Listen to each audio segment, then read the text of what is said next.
The Table Rock Tragedy: Unraveling the Meteorology Behind the Disaster on July 19th, 2018, in Branson, Missouri. The meteorology aspect of this event came out on the Day 3 outlook for July 17th regarding July 19th of 2018. The Storm Prediction Center slapped a small marginal risk over portions of Iowa, Minnesota, South Dakota, and Nebraska. By Day 2, this marginal risk had shifted slightly east, but still did not include the state of Missouri. By their 1730Z outlook on Day 2, the marginal risk has been expanded tremendously to include parts of Mississippi, Tennessee, Arkansas, as well as Missouri and Kansas. And the slight risk was plopped up kind of over that general marginal risk area across parts of Iowa, Illinois, and northeast Missouri. By Day 1 outlook at 6Z, the slight risk was expanded to include a lot more of northeast Missouri into central Iowa, and the marginal risk stayed kind of down, excluding extreme southwest Missouri. By 13Z on Day 1, the slight risk was expanded to include the KC Metro, as well as parts of west central Missouri, parts of west central Illinois, central Missouri, northeast Missouri, up into central Iowa. The marginal risk stayed around that general area as it was before. By 1630Z on Day 1, the slight risk has been expanded even more to include all of southwest and central Missouri, as well as parts of west central Missouri and east central Kansas, as well as central Kansas and central Iowa. The tornado risk at this time was a little 2% that was draped from Minnesota down into Missouri. The wind risk, also pretty much the same, a 15% wind risk. By 20Z on Day 1, an enhanced risk was plopped up just south of the immediate KC Metro, which would include the city of Topeka. This enhanced risk came along with a little 5% tornado risk across parts of southeast Iowa into central Iowa, with a 2% tornado risk surrounding it into parts of southern Missouri. This was your wind risk, 30% wind in that enhanced risk area. At 18Z, the Storm Prediction Center issued a mesoscale discussion for a big chunk of west central, and southwestern Missouri. By 11:20 a.m., a severe thunderstorm watch was issued, which included the cities of Springfield, Joplin, Kansas City, and Branson.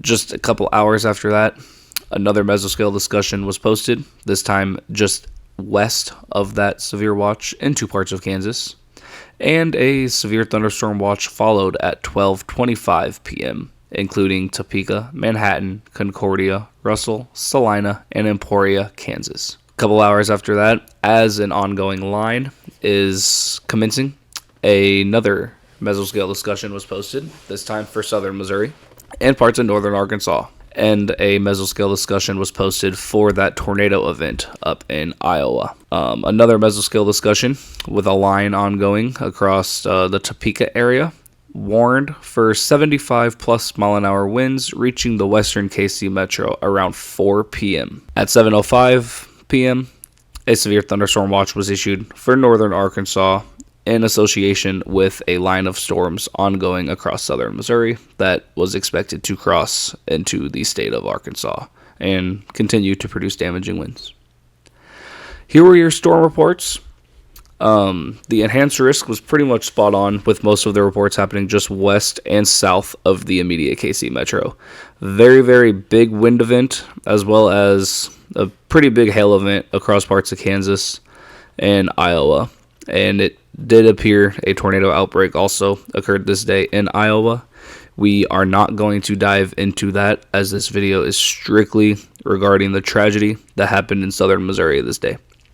But 2 EF3 tornadoes did strike up in Iowa on this day as well. Taking a look at the meteorology behind the event, at 300 millibars, 12Z of the morning of the event, you could see it looked like we had a ridge that was built across the southwestern United States with a very subtle trough across the lower Ohio Valley.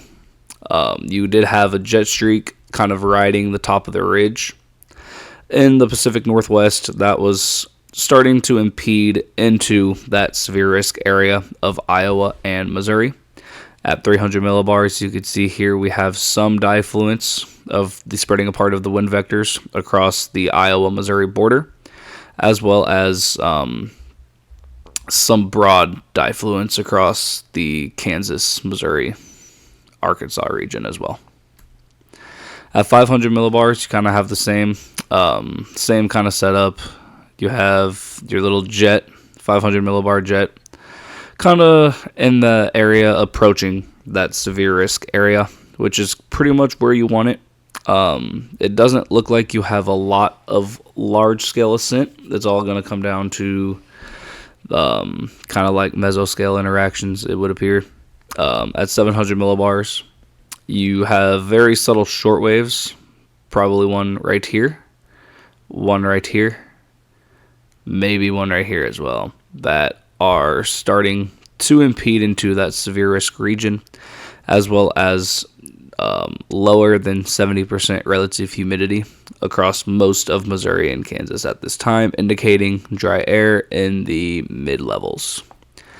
At 850 millibars, you can see a lot of more moist air in that area across parts of Kansas and Missouri and Arkansas. Relative humidity or dew point values about 16 to 18 degrees Celsius across that entire area. You are fairly moist down there.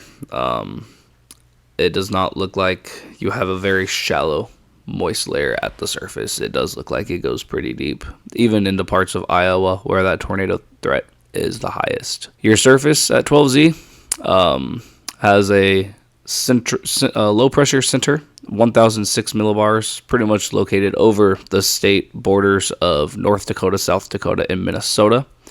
You do have a warm front that is kind of draped off into central Minnesota, into parts of Wisconsin, as well as a cold front that looks like it is draped down into Kansas, through Nebraska, into parts of Oklahoma. Your mixed layer CAPE values at 12Z were already very impressive for the morning. Even though this is in July, we kind of expect very, very high CAPE values in July, but you had a bullseye of 2,000 joules per kilogram centered over the Kansas City metro, and another little bullseye of 2,000 joules per kilogram centered kind of just east of Branson, as well as a cap did appear like it was in place. This is an observed sounding from Springfield, Missouri at 12Z. You could see here your moist layer was pretty shallow at this time in 12Z, but then you did have dry air taking effect from pretty much 900 millibars all the way up to probably about 600. Gets moist real quick there and then completely dries back out. You could see you did have quite a bit of CAPE that was already forming in the mid and upper levels. You can even tell here your mixed layer CAPE was 1,356. Your most unstable CAPE was 2,076 joules per kilogram. Now, the thing that was intriguing to me looking at this sounding is your shear. So your wind shear, this is a very weird hodograph. Like, you don't have winds that kind of dive out to the northwest often. This definitely is indicative of a ridge riding type of storm system with northwest flow aloft. That's exactly what we had. As you can tell here, northwest flow probably peaking out around 50 knots, just above 500 millibars. You did have quite a bit of turning in the low levels, but your wind shear was very, very weak at the surface, 11 knots, 90 meters squared per second squared of SRH.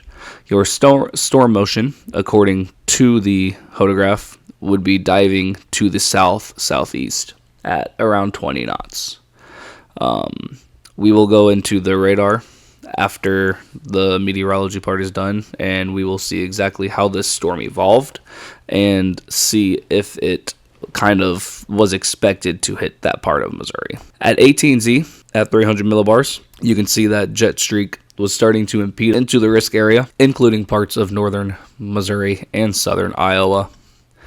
At 500 millibars, the same can be said with that jet streak, or the little jet there, getting awfully close to that risk area, with storms that were probably starting to convect at this time. 700 millibars shows pretty much the same thing. You have your very subtle shortwaves that are riding the Missouri-Kansas border, heading into the state of Missouri, probably going to initiate convection soon. 850 millibars kind of shows your low pressure center, or your low pressure off in parts of Minnesota, with still pretty high dew point values across parts of Missouri and Iowa. At the surface, your low pressure center was starting to move off to the east ever so slightly into parts of Minnesota, with your cold front that is now draped through the western Iowa into areas probably around St. Joseph, Missouri, into Kansas City at this time, and then tailing back off into central Kansas, as well as a warm front that looks like it was going to be kind of across Minnesota into Wisconsin as well. Your 18Z 0 to 6 kilometer shear vector, to just get a general idea on what type of storms we can expect here. It did not look like supercells were a big concern across parts of Missouri and Kansas, as your shear vectors were fairly weak for deep layer shear, around 30 knots, maybe 40 knots if you're lucky. But the thing is, they were pretty parallel to the cold front in parts of Kansas. As you can see here, your cold front would, if you follow my mouse, drape kind of north-south here in Iowa, and then kind of turn more east-west as it gets into Kansas. And with these winds blowing west to east, you have quite a bit of parallel movement with the winds with respect to that cold front. Therefore, linear convection, or at least clustered convection, is to be more expected than supercellular convection. At 18Z, your mixed layer cape was on the increase, with a big bullseye of 4,000 joules per kilogram right over Kansas City, 3,000 joules per kilogram stretching to western Kansas, and down in southern Missouri, you had a solid 3,000 joules per kilogram as well there. Your 18Z sounding from Springfield showed your dry air showed your column getting completely dried out at this time.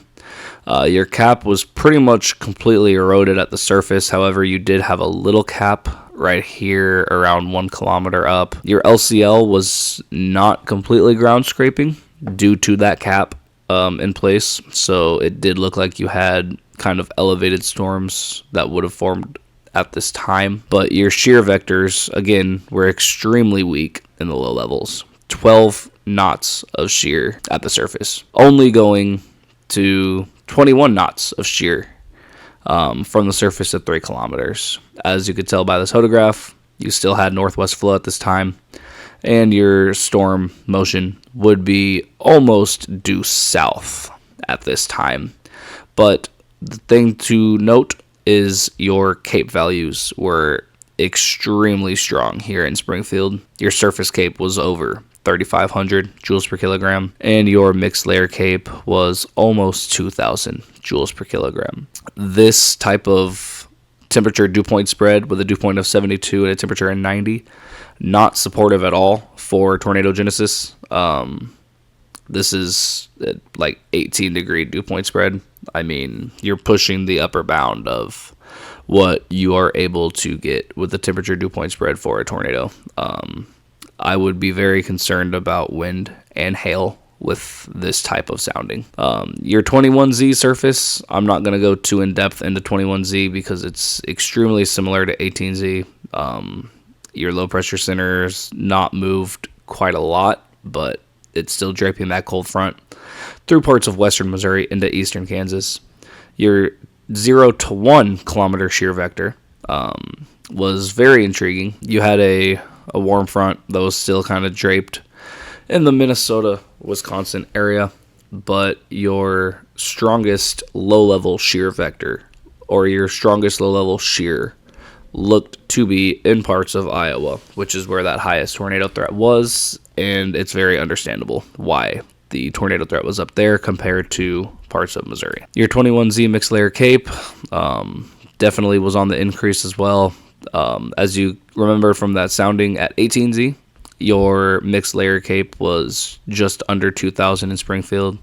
Still looks about the same here, just under 2,000, maybe pockets of 2,000 over the Joplin, Missouri area, but you still had 3,000 to 4,000 across parts of western, northwestern Missouri, into parts of southern Kansas now. As you can tell, a storm has initiated in this northern Kansas into central Kansas vicinity with the very sharp cutoff in cape values there. Your 21Z D-cape showed it very, very strong. D-cape, usually around 1,200, is very supportive of damaging winds, and you had D-cape in southern Missouri around 12 to 1,300, which is very supportive of damaging winds. At 0Z, your jet streak was really starting to get going. Looked like it was strengthening over parts of Missouri. You had widespread diffluence across southern Missouri and central Missouri. You had a bunch of, it looked like they were in your exit region. That part of Missouri was in your exit region. Widespread divergence aloft, widespread diffluence aloft, with wind spreading apart. The atmosphere wants to fill in that void by bringing air from below up to that void area at 300 millibars, which leads to widespread rising motion. 500 millibars, your jet was starting to get a lot bigger, a lot more spread out, but still fairly strong at 500 millibars, over 50 knots across parts of southern Missouri. 700 millibars, you definitely had a little trough, probably a little shortwave that was now situated across parts of southeast Kansas into southwest Missouri, with little pockets of moisture starting to pop up there, indicating storms ongoing at that time. At 850 millibars, you could still see your low pressure pretty much in that same area as it has been all day. It hasn't really moved a lot, so your cold front looks like it's moving extremely slowly at this point in time. As indicated by the surface, it does look like your cold front is moving very slowly, still in eastern Kansas into parts of western Missouri, stretching down into extreme southern Kansas. Not quite yet in Oklahoma.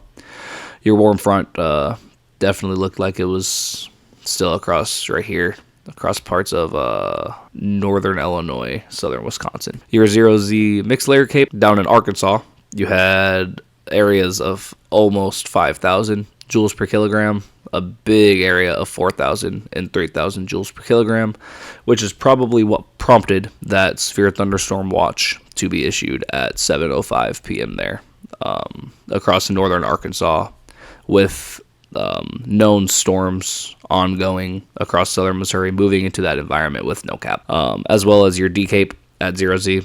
Very, very strong across parts of Arkansas, anywhere from 1,200 to 1,500 joules per kilogram in northern Arkansas, as well as still over 1,000 across southern Missouri, where that storm is currently ongoing at this time. 0 to 1 kilometer shear vector, again, strongest across parts of Iowa, not that strong down here across parts of pretty much all of Missouri. I would not be concerned about tornadoes at all for parts of southern Missouri as that line dives to the south. Now we are going to be getting into some of the radar data from this event. I will go a little more in depth here on what actually transpired across parts of southern Missouri, mainly in the city of Branson. If you guys are unfamiliar, Branson is a very touristy destination of southern Missouri. It's situated in the Ozark Mountains, and there is a lot of stuff that people from all over the country and world come to Branson, Missouri to see. A lot of very fun stuff there. One of the things involve what we call duck boats, which Most of you should know other cities around the United States have them, including Philadelphia and Seattle. There have been incidents involving duck boats throughout the recent years, but what occurred on this day was the deadliest of them all. There is a duck boat on Table Rock Lake, which, if I zoom in here, is this little bitty lake. It's a pretty big lake that you see here where the red dot is. That is where the duck boat entered the lake and pretty much where it ended up getting overtaken by this storm here. We're going to zoom back out. So the first thing that catches my eye looking at the Springfield radar is this big outflow boundary that has been thrown off of this storm system.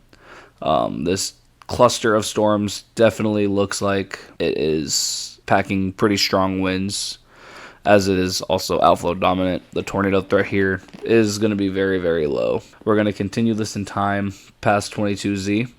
As this storm gets closer to the Springfield radar, it becomes more clear exactly how powerful this storm actually is with its wind gusts. As you can see, another outflow boundary is starting to form just to the southeast of Lamar and south of Stockton, as the storm, packing winds of around 60 to 70 miles an hour at this time, moves through southwest Missouri. This outflow boundary definitely becomes a lot more pronounced the closer to 23Z we get, and at 23Z it also looks like the winds become a lot more impressive. In this area around that storm, the outflow boundaries, the new one kind of overtakes the old one, but either way, it is still launching a very powerful outflow, probably also containing 60 to 70 mile an hour winds. As this storm approaches the city of Branson, a severe thunderstorm warning got issued at 6:32 p.m. for 60 mile an hour wind gusts, and the location specifically included Branson, Table Rock Lake, Roaring River State Park, Lake Taneycomo, Table Rock State Park. This area was under a severe thunderstorm warning at 6:30 p.m. By 7:02 p.m., the severe thunderstorm warning was upgraded to 70 mile an hour wind gusts, mostly located along that outflow boundary as it was approaching the city of Branson. The storm at this time was moving south around 25 miles an hour, which was the storm motion that we kind of expected from the hodograph, due south at around 20 to 30 knots. The storm got closer to Branson with the outflow boundary approaching Table Rock Lake at 7 o'clock. It does appear the outflow boundary has come over the lake and come over the area where the duck boat usually enters. Definitely contains 60 to 70 mile an hour winds along that outflow boundary. And then there was a 10-minute gap between the outflow boundary and when the actual rain occurred. So it looked like they had a very strong little quick burst of wind that died down a little bit, and then the wind continued and picked back up as the rain started to fall, and definitely looks like that duck boat that was on the lake at this time would have been overwhelmed by the waves and the wind that was surrounding Branson around that time. Now we are going to take a little bit of time to talk about the actual disaster that unfolded on Table Rock Lake in Branson, Missouri on July 19th, 2018. For those of you who do not know, this is a duck boat and what they kind of look like, at least the Ride the Ducks brand of a duck boat. It was a stretch duck boat 7. The duck boats, at least in Branson, usually take a ride around the city and then they enter the water for a brief lake tour. They kind of circle around the Branson Belle, which is a showboat that usually is pretty close to the shore, and then they kind of go around a little island, and then they circle back and go to the shore. They're really not on the water for that long, maybe 15 minutes, 20 minutes max. The manager on duty was aware of the threat of active weather coming in and told the captain of the boat to go into the water first so that the storm hits them on land, which in fact the opposite happened. They went against protocol, thinking that was the smarter decision. If they would have followed protocol and went around the city first, the storm would have hit them when they were on the road, which I believe this whole tragedy would have been avoided. At 6:55 p.m., the duck boat entered the water nearly 20 minutes after that severe thunderstorm warning that we had saw was issued for Branson. At 7:09 p.m., the first 911 call was placed about the sinking of the duck boat. The boat sank into 40 feet of water, then rolled another 40 feet and came to rest on its wheels 80 feet below the surface. People on the showboat Branson Belle that I had mentioned earlier were watching two duck boats struggle in choppy waves once the storm arrived. One boat, number 44, radioed to the showboat, "Showboat, back off, this is duck number 44 trying to get out of the water here." Thankfully, the showboat was already tied to the dock, and the captain responded, "We are not going anywhere, we're trying to fight the wind." Fortunately, duck number 44 made it to shore safely. A lady was interviewed from the first duck boat about what happened when they got on shore.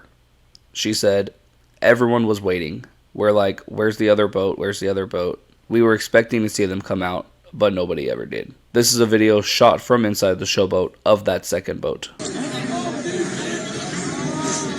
His nose is under the water. Yeah. I don't know if there's kids on there and the poor baby. He's caught on this side. Oh. Look at that driver twist when he gets back in. Oh no. Once that 911 call came in, around 7:10, Roger Carpenter, a local marina manager, got a call from his boss that a boat had sank. He grabbed boats, grabbed some people, and they went out to the showboat area. He mentioned that when he got out there, he was expecting to see people in life jackets, and they were just going to go pick him up out of the water.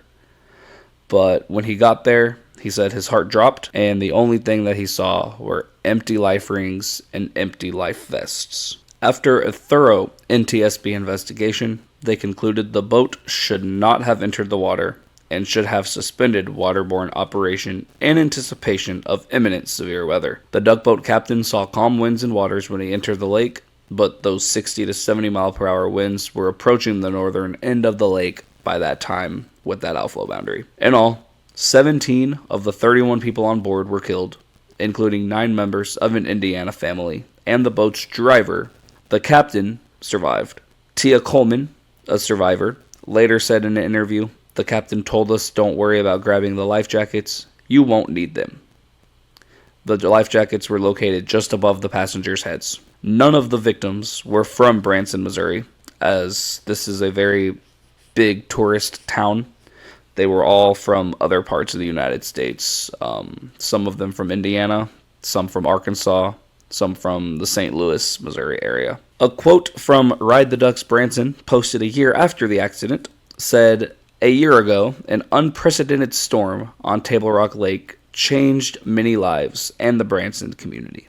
This storm was not unprecedented in any way, as we saw earlier with the meteorology behind this event. They have been claiming this storm came out of nowhere. They had no idea it was coming to try to get out of legal issues. The captain ended up later being charged with 17 counts of manslaughter and 12 counts of endangering the welfare of a child and was sentenced to prison. This is a picture from a few days later as the duck boat was being pulled up out of that 80 feet of water.